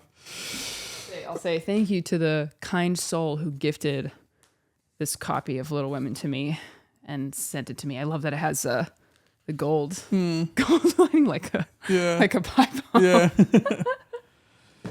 Nice. Yeah. All right. Number 1. My number 1 book is a book that has probably influenced, maybe with the exception of the Brandon Sanderson books, but maybe not, but has probably influenced all of the books that we've talked about. Yes. Today. 100%. It's an ancient book, and it is not the Bible, but It is a book of the Bible, and it is called Ecclesiastes. I'll just lead with this. If you have not read the book of Ecclesiastes, I highly recommend reading it. It is books of the Bible are like characterized kind of by the time in which they were written, but also what their purpose is and like why they were written. And so Ecclesiastes is specifically a book of wisdom. It's and this is where I'll get into like a quick summary of it. It's the book of someone that we come to know he goes by the name the preacher. He doesn't give his actual name. He says that he's a son of King David. Doesn't tell us which son he is, just that he's the son of King David, that he was also king. And the only name he gives himself is the preacher. And there's a lot of speculation as to who the author is, but truly at the end of the day, that doesn't matter. What matters is that he only gave us 3 identifications. And that's really like all that kind of matters at the end of the day. He kind of starts the book by saying like, he's looking out in the world and he goes, I'm going to test myself with everything. I'm going to accrue as much power, pleasure, women, livestock, wealth, anything that you can have in this world. He basically says, I'm going to reach the tippy top of that. And he did. And so he gets to the end of his life. And at the end of giving himself fully to all of the pleasures that the world has to offer, and he writes this book. So the reason why I say that this book influences a lot of these books and a lot of the books that you've probably read is because he is asking the question, what is life? His answer to what is life almost seems depressing at first. And it's kind of, this book is, I would say, like pretty misunderstood. Yeah. But he says, vanity of vanities. All is vanity. And so I think people take that part of the book and kind of like run with it. That like, this is what, like, life sucks. Everything like vanishes. It's not worth living. A lot, like, that is what it, like, it is what it is. Yeah, it's more of a cynical, depressing, right, life is meaningless approach. Yeah, with his attitude. Like emo, like What's hair over his eyes. God, no. Oh, vanity of vanities. Like, that's actually not what he's saying, contrary to popular belief. But because that is a question that he proposed in at least in the way that it's been interpreted, the beauty of the language that the whole book is written in, it has captured the eyes and ears of writers, philosophers, thinkers for ages. I have here The Sun Also Rises. The name of the book is straight out of Ecclesiastes chapter 1 and verse 5. The sun rises and the sun goes down and hastens to the place where it rises. So he's talking about the cyclical nature of the sun, that it goes up, it goes down, and then it comes up again. And that's, the name of the book here. Sun Also Rises. Quoted in Shakespeare's Sonnet 59. And just the vanity of vanities, like that, just that phrase alone is used in literature so everywhere. Much. Once you've read Ecclesiastes, you'll start seeing it in everything. Yeah. And so, I think I didn't write the quotes down, but I was just kind of like researching the impact that Ecclesiastes has had on art and literature. Mm-hmm. There has been authors and philosophers who are not Christian, Protestant, or Catholic, but have looked at the book of Ecclesiastes and have said, this is the greatest book ever written. And so this kind of like ties into all of my favorite books, because even in my honorable mentions, maybe with the exception of Project Hail Mary, but even in Yumi and the Nightmare Painter, the painter really struggles with his purpose and really solidifying his purpose. He's tried to climb the ranks and it didn't work out for him. And now he feels like he has this gift that's being wasted. And yeah, The Great Gatsby, the vanity of wealth. F. Scott Fitzgerald essentially prophesying what was to follow the Roaring Twenties with the Great Depression, that these riches, these things, they do not last. And you can't the Gatos drop something. You can't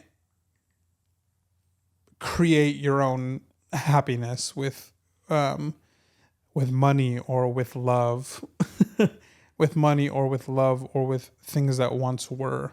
It's all vanity. That's kind of, it's all meaningless. Yeah.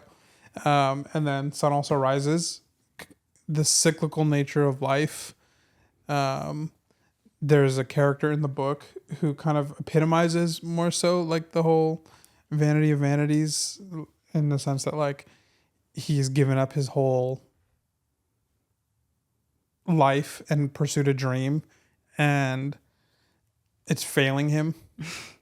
And so he's kind of getting caught up elsewhere in the world with the main character in The Sun Also Rises, and then he's now trying to figure out his new path, and he's pursuing the character that I read earlier, Brett. That's a lady, and she's just stringing him along, and she's stringing all these other guys along, and she's even stringing the main character along, but the main character sees the folly of chasing after her and sees her foolishness because she just is stringing all these different guys along for like her own. And so he's seeing like, he thought he loved her, but then the rose colored glasses are shattered, and he's seeing just the folly of like him giving his emotions to her when she didn't care about him. So all of that. And you see it a lot in the modernist era of writing, where writers, even painters, although I'm not super familiar with kind of that side, and I'm not familiar with the philosophers of that time, but I can speak to at least, or I can speak a little bit at least to the literary side of the modernist era, where the question was pointed as like, what is giving us purpose? What is giving us life?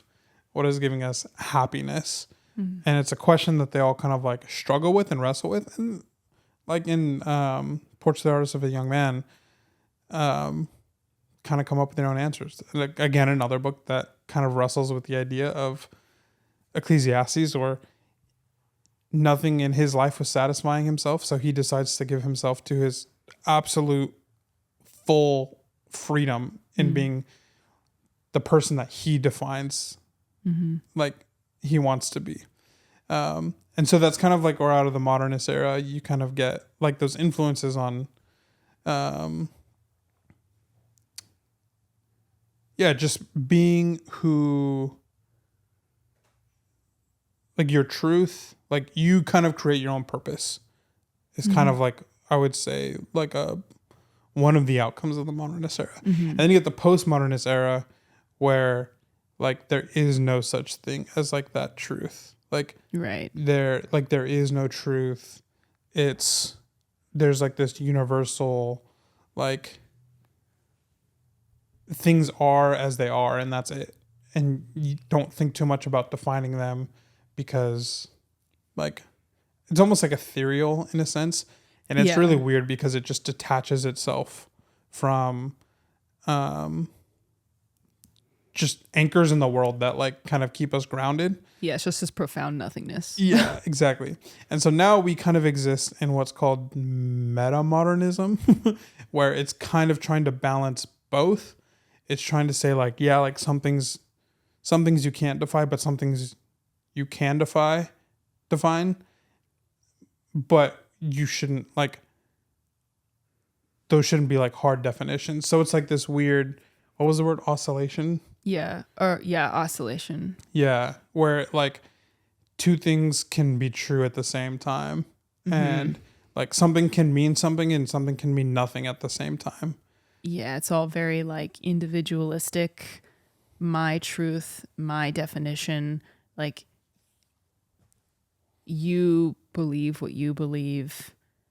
And that's true for you, but it's not true for me. In fact, this is true for me. And like those two things coexist. Yeah. Together, but also separate. And so all of that to say that very brief, quick explanation of the kind of like last three eras that have existed. People are trying to figure out what is the purpose of life. And for every what is it, reaction, there's an equal and opposite reaction. Yeah, there's an equal and opposite reaction. And that's kind of what you kind of see with these eras, like modernist era into the postmodernist era into the meta-modernist era.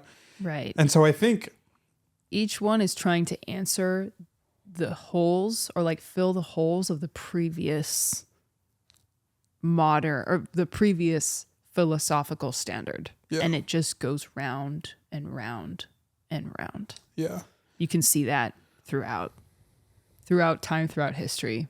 Yeah, if you even just look at like your grandparents were hippies in the 60s probably. And then your parents in a counter to that become more morally convicted people. More staunch. Yeah. Rigid.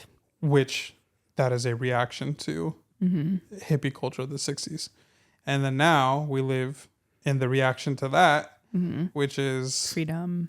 Like, yeah, in response to the morally staunch, rigid, anchored, however you want to define it, it's now personal freedom, societal freedom. Mm-hmm.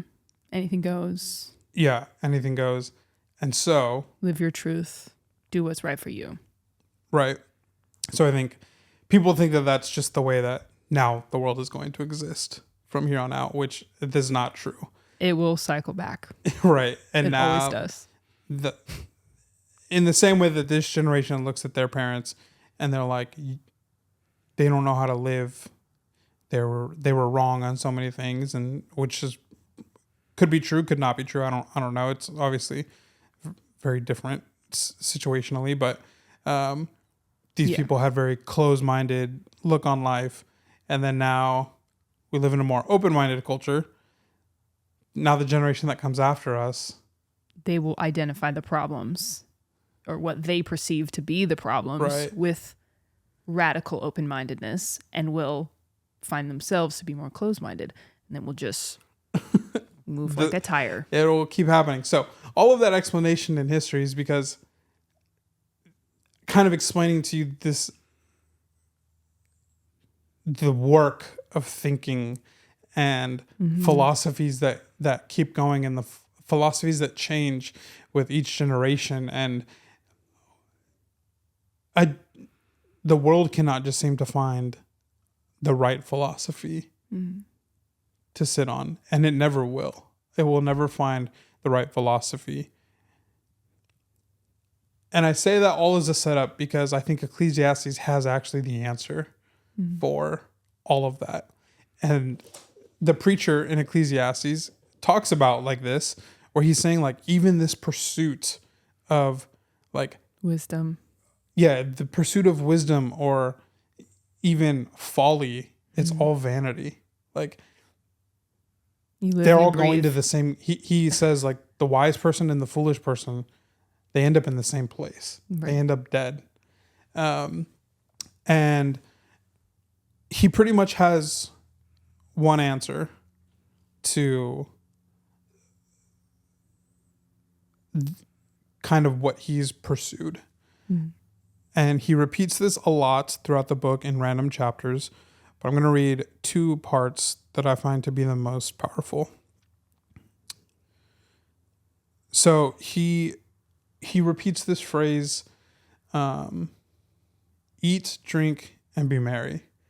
That's kind of like the things that he finds in life to be the most consistent and worthwhile giving our like affections to, I guess. Not the pursuit of money, not the pursuit of work, not the pursuit of wisdom. With work, he calls it folly because he says you work so hard for something and then you die, you end up with nothing, and the next person inherits all of the work that you put in, and they didn't have to work at all for that. I hated all my toil in which I toiled under the sun, seeing that I must leave it to the man who will come after me, and who knows whether he will be wise or a fool. Yet he will be master for all of which I toiled, and use my wisdom under the sun. This is also vanity. So you're just like, man, this book is dark. I know, and so depressing. It sounds dark, but people, philosophers, thinkers, writers have neglected these answers that the preacher gives. And this is kind of one of the more stretched out versions that the preacher gives. This is, if you're curious to go read it yourself, this is in Ecclesiastes chapter 9, starting in verse 7 down to verse 10. He says, "Go, eat your bread with joy and drink your wine with a merry heart, for God has already approved what you do. Let your garments be always white, let not oil be lacking on your head. Enjoy life with the wife whom you love all the days of your vain life that he has given you under the sun, because that is your portion in life and in your toil at which you toil under the sun." Actually, I'm going to stop there in verse 9. So this is what he defines as a good life.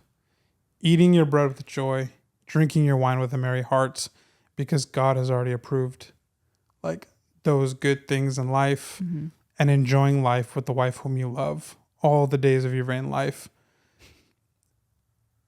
And he's boiling it down to, not that being wise is meaningless, or being a fool is meaningless, or that having riches is meaningless, or that being poor is meaningless.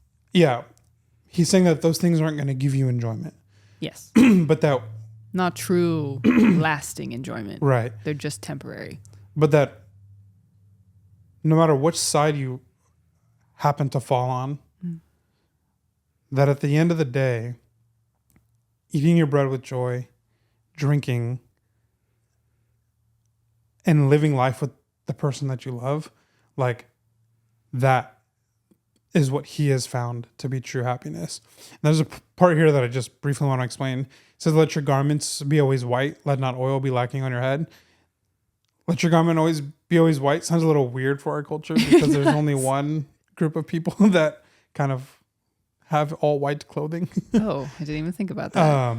Obviously this is ancient text here. Yeah, don't apply modern evil, awful history to text before it existed. Right. But let your garment be always white at the time was ritual wear for celebration. Oh. So what he's saying is essentially like always have your party clothes on. Like enjoy. Yeah, enjoy. Be filled with joy. Yeah. And the last text that I'll read here is at the end.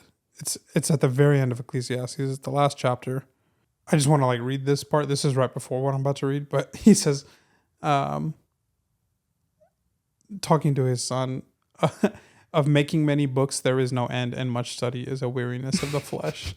Just like, gosh, that is the extent of his like.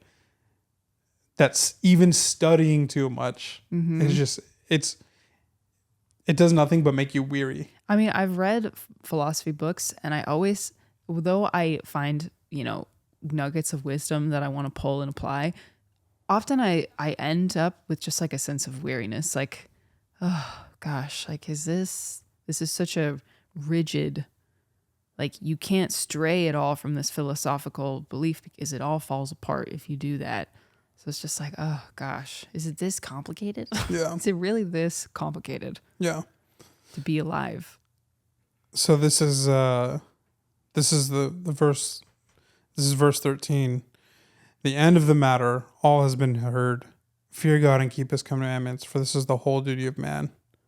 So you combine that with what he says in chapter 9, and he says a lot throughout the book. Eat, drink, and be merry. Eat your food and drink your wine with a merry heart. Always have your party clothes on, like be ready to just enjoy life. Have somebody that you love with you, and fear God and keep his commandments. Like that is his answer to the question of what is life? What is purpose? If everything just makes me empty at the end of the day, what's not going to do that? Right. It's eating, loving, and fearing God. So simple. And that's the preacher's Prescription. answer to his prescription to the human problem. I don't think that this is saying that like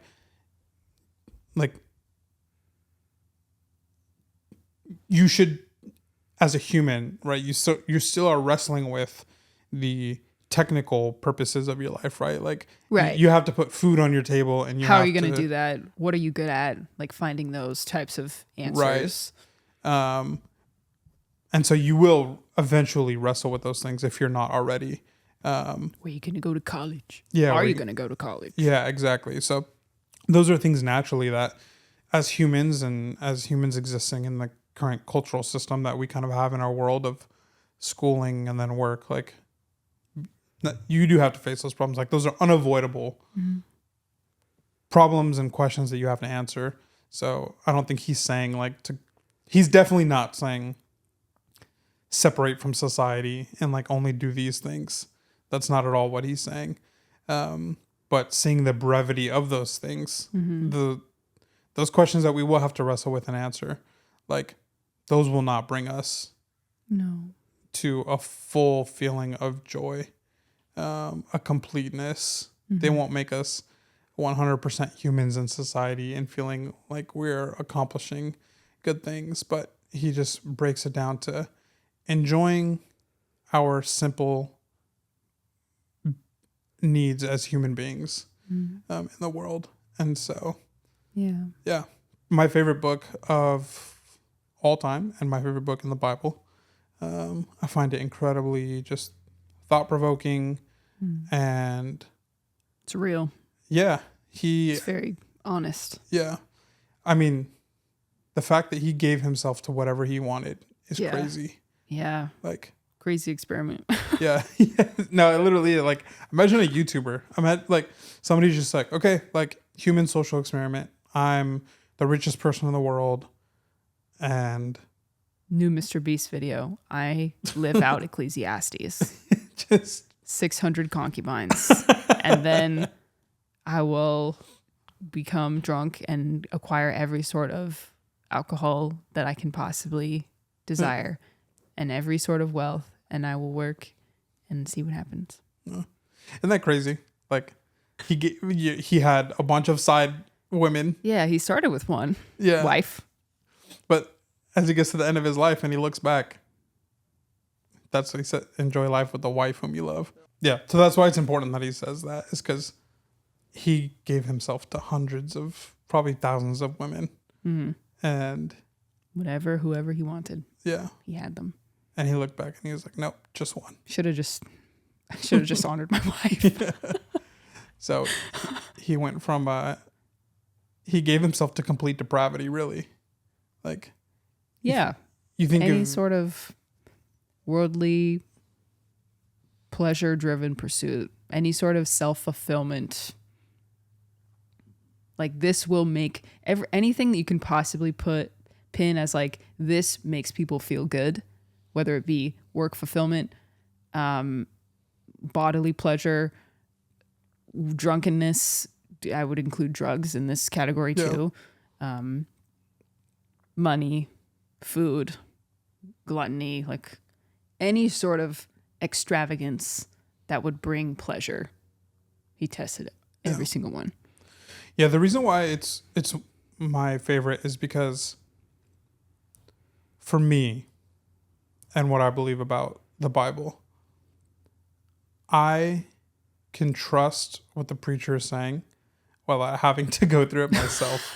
Right. Like, I know for other people that might not be the case. Like, they might also need to do like a much smaller version of kind of what the preacher did. Most people do go through some sort of like, I thought this was going to be it, and then I reached the top and it wasn't.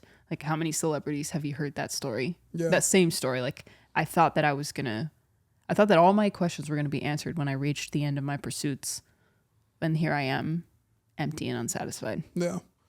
So I can trust that I don't have to give myself to all those things. Pass. Yeah, pass. And I'm I'll glad, just do those things now. Yeah. And I think it was just like through the Bible, God giving us like an example of somebody who did and is saying like, this isn't something that you need Don't to do. try it. Yeah. Don't try to find your fulfillment in any single thing. Yeah. So just enjoy the life that you have. Somebody did try it, and this is what they said about it. Yes, look at this example and learn from it. Yeah. So, I know not everybody that listens to this is a Christian or believes the Bible to be true, but which we're happy for. Yeah, and wouldn't want it to be that way. Yeah, but even just looking at the book as a piece of literature, it has impacted so much of what you've already read. Mm-hmm. Impacted a lot of Shakespeare and this modernist.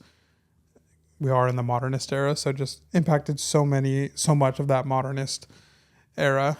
I think it's an interesting read if you want to see a lot of what influences philosophers and thinkers of times past. It's just for sake of learning and like study. Yeah, it's that would probably be the book of the Bible that I would recommend to as like introduction. Yeah. Or just as a standalone. Right. Yeah. So, yeah. Favorite book in the Bible series? Revelation. I like the memes on Twitter of like, there was like a fire hydrant. Somebody like painted a fire hydrant and it was like one. And then there was just like so many different like fire hydrants like being attached.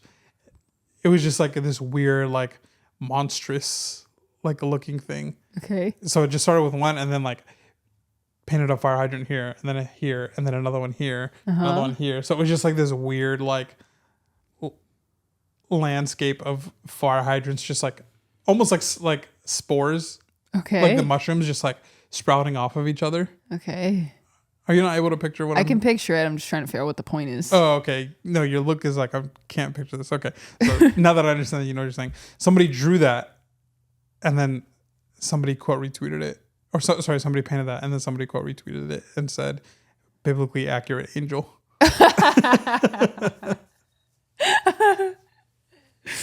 That's beautiful. Yeah. So those are my favorite pieces of literature. I'm a doom and gloom type guy.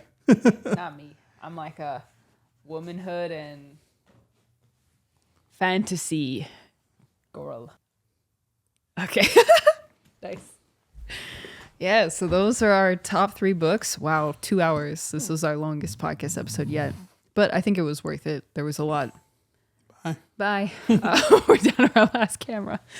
I think it was fitting that our last episode of season 1 be something that is important to both of us. And I think your world gets better when you read and your brain gets stronger. And especially like, I think it's cool that you had books that you agree with philosophically and books that you disagree with philosophically, because it's good for your brain to wrestle with those things and to understand. I think just for purpose of gaining insight into how other people in the world get to the conclusions that they're at, I think it is a gateway to empathy and compassion and understanding and civility and honesty between people. Yeah. It's kind of funny because Portrait of the Artist is a Young Man, even though it was an honorable mention, I would put it in a top 5. We were doing top 5, but we did top 3 with an honorable mention. Portrait of the Artist of a Young Man is almost like its own Ecclesiastes. It is. Like, because it mirrors it. he like disassociates himself from his culture and from his religion, and he decides to fully pursue the things that he wants to pursue. It's just like self-centered as opposed to like God-centered. Right. And yeah, I think I like to hear and I like to read what people think about life and how they define life. How do they answer those existential questions? Yeah. And I think I can enjoy and appreciate what people write, even if I don't agree. Yeah. Like with that, like I remember reading Portrait of the Artist for the first time when I was in high school, and I was truly just like enamored because it was like, I'm not somebody ever in my life who has cut myself off from heritage, culture, right, beliefs. Like I would say I've always like stayed close and stayed firm by my convictions, both that I was raised with and other convictions that I got like on my own. Sure, there was some convictions and stuff that like I've like cut off that like I was raised with or whatever, but yeah, it was just so unique to read a semi-autobiographical story about somebody who did the polar opposite of me, and just gave themselves to themselves. I don't think I could, me personally, I don't think I could function if I ever did that. I think I would.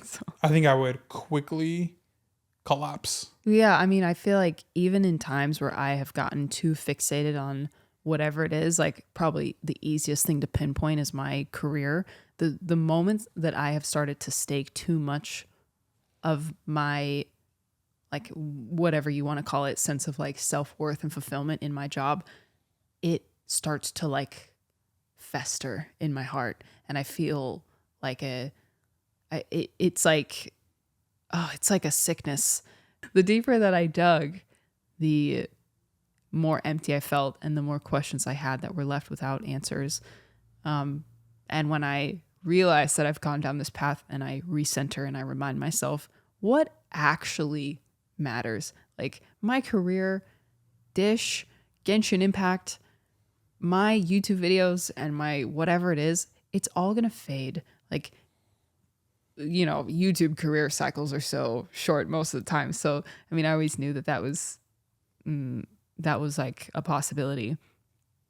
It's all just, it's ultimately like, it's what I do to make money and to exercise my creative muscle and keep myself sharp so that we can live our life, so that we can eat and drink and I can enjoy, be merry. and I can be merry with my husband and like enjoy my family and my friends. And like, that's what it is. And I feel that I serve that purpose best, and I do my best work when I keep that in mind. And I'm always, when I'm viewing my job as a job and also as a service to whoever might want to enjoy it. So I feel like I've tested, that's been my biggest like potential vice to head down in the scope of like finding purpose. Yeah. I mean, because I like books about what is purpose. Let me know like your own journeys in the comments. Please do. Genuinely would be really no judgment. Yeah. Like, we're here to listen and observe and learn, and like in true meta modern fashion, tell us what you think. Yeah. Yeah, I love hearing people's stories. I think that's something that that's why we read, right? Is it's other people's stories. Yeah. It might be in like a Portrait of the Artist type way where somebody really integrates their life story into it, or in a Way of Kings where someone's telling a story that's just completely fantastical and fictional and magical. But human all the same. Yeah. So, yeah. We love stories. So we want to hear yours. Yeah. So absolutely. Let us know in the comments your favorite books. Please, if you have recommendations. Not that I need any more recommendations, but still. And if you're bold enough to share your story in the comments, let us know. Yeah. We'd like to read them. Yeah, we'll be absent for a couple weeks. Yeah. Take a little break. We'll take a little breather, prepare, come up with some ideas and plans for season 2, because we've gotten through. How long can we talk about my favorite things? But yeah, if you also have any suggestions, anything that you would specifically like to see or hear from us, can't promise that we'll cover everything that you might want to hear, but we'll certainly take it all into consideration. So yeah, well, thank you so much. It has been such a joy to read your comments and to see how many different points of view we're all coming to this these conversations with. It's definitely a point of joy and happiness to see that. That's what we want too. We don't want a hive mind. Don't want an echo chamber. Absolutely not. We don't want an echo chamber. We don't want a group of people that all believe and think the same thing. I think I know that this is not popular in the culture, but I think it's most beautiful when people with different moral beliefs, to an extent, as long as it's like there's within reason. Yeah, okay? Within reason. Not like crazy. Not get crazy here. Yeah, not like crazy moral stuff, but people with different morals, people with different cultures, people with different religions, when they can come together and be just cordial, kind, friendly, and just express a sense of like true hospitality and true like desire to understand, desire to see where the other person is coming from. Like, no two people on this earth think the exact same way. You and I don't think the exact same way. We have enough in common that we exist peacefully and happily together. I would say more than we exist peacefully. Love. What? That just sounds. It almost sounds like we're like tolerating each other. Oh no, I guess I don't know. I don't know how to exactly say that. We agree on all the fundamentals. Yeah, fundamentally we agree, but there might be niches. And the point I was trying to make is that no two people think exactly the same way. Any two people could find something to disagree about, and obviously there's great scale to that, to the potential chasm between two people. Yeah. But as much as we can, we would love to keep creating a place where that is embraced and celebrated. Yeah, for sure. Yeah. I agree. So this will be us logging off of season 1 for the end of season 1. And we'll see you back probably, I would guess, we'll probably take like 2-3 weeks off. We haven't really talked about it, so we'll look at our schedules and see when exactly we'll be back. We'll let you know in advance. At most a month, but hopefully less. Yeah, you'll see some short form content going out though of moments of the last season, because we haven't done any short form content, so we got to do some promotion, some marketing. So you'll see that. But yeah, full episodes will return soon. All right. Thanks for watching. Thank you for watching. And we'll see you in season 2. Okay. Bye-bye. Bye.